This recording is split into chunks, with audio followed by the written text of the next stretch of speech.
Oi, oi, right, how's it going? I'm Grant, you're you. This is the Doodle Review coming through with a new album to give a spin, chat some fraff about, and then assign an arbitrary pointless score to. Today, we're looking at the latest from one of, I think, the most underrated rappers in the game, Vince Staples. Staples is an artist out of Long Beach, California, born in 93. He's just over 30. He came up young with close associations to the whole Odd Future collective in that 2008 to 2012 era. His first LP dropped in 2015 called Summertime '06, and since then it's been strength to strength for the rapper. I'm not familiar with absolutely all of his work, but certainly I think from 2017's Big Fish Theory, at least everything to me has been consistently amazing. The last record, Ramona Park, Broke My Heart, was one of Staples' most personal statements in his catalogue up to that point in his career. You know, while the overall document of a journey from rags to riches, the trappings of fame, and what you can't take with you wasn't new, especially in the rap game, Staples' lethargic yet quick witted and poignant bars elevated his take on that archetype. Throughout Ramona Park, Staples wrestled with the dark side of his past on the streets, what that meant for his future, and how he could still relate to people, peers, and himself.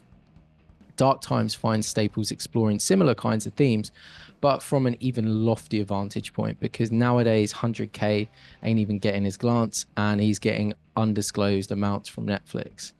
His success has continued on an upward trajectory, but so too has his pondering of what that actually means. This record sees the rapper analyzing his situation and circumstances even more, but now from a philosophical and even theological position.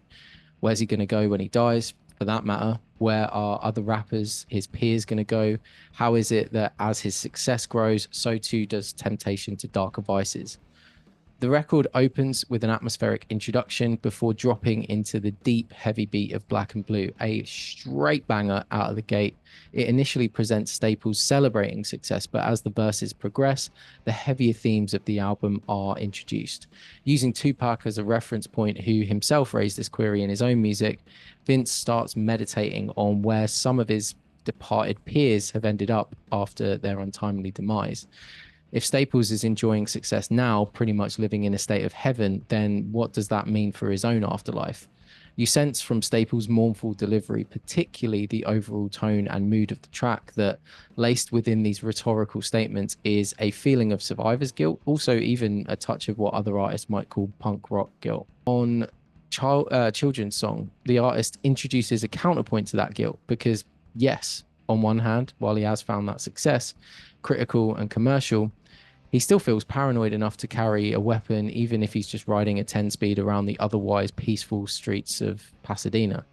He might have built a better life for himself, but he still carries the weight of street life for better or worse.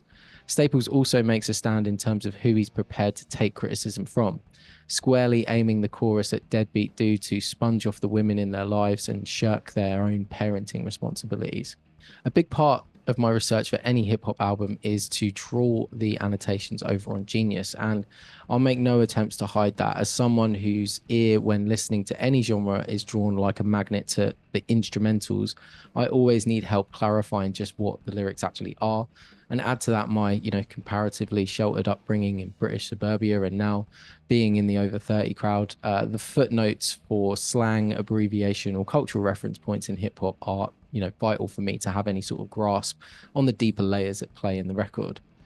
The title of track 3, Government Cheese, is exactly that sort of reference point.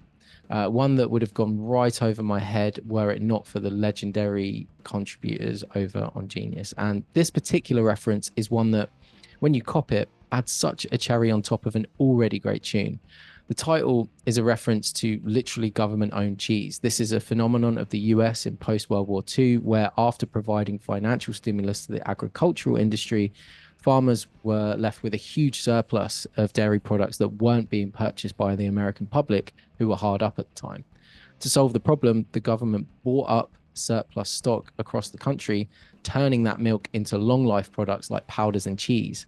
Flash forward then to the 80s, and as part of Ronald Reagan's economic policies that cut tax for the rich and subsequently cut support for the less fortunate, he replaced financial aid to unemployed or underemployed families with free handouts of the long stockpiled government cheese. Now, this isn't actually referenced by name in the lyrics, but the track itself is about a longing for the naivety of our protagonist's youth, where it was easier to enjoy things on face value. Evidently, while knowing the taste of government cheese probably means that your household is, really in need of more actual financial support as a kid, it apparently just tasted pretty good. Here, Staples makes this reference as a comparison to his own success, trying to capture just a bit of that childhood naivety so he can actually enjoy his riches on face value and not constantly feel guilt at the same time. The guilt that while he's living luxury, friends and loved ones are still struggling in prison or even just gone. It's not just all subtext, though. While his delivery might mask it with a touch of monotony and a bigger dose of lethargy, Staples is a world class lyricist. One of my favorite moments of said lyrical jujitsu is on the track Nothing Matters. Floating like a butterfly, you got me on the ropes. I'm trying to dance with feet of clay. If cash is all these women want, I don't want to fight no more. Obviously, I won't attempt the delivery, which makes those words flow even without a rhyming couplet. But it's the allusions to Muhammad Ali in the boxing ring without actually needing to drop his name.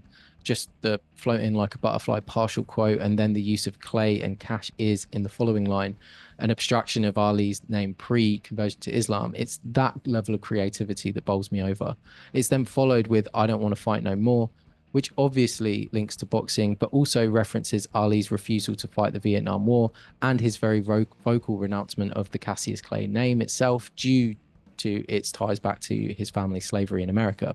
Given the verse is talking about how Staples is trying to avoid or not fight for a woman with her eyes only on his money looking to tie him down, it's just an example of the subtle but very, very smart wordplay in the rapper's locker.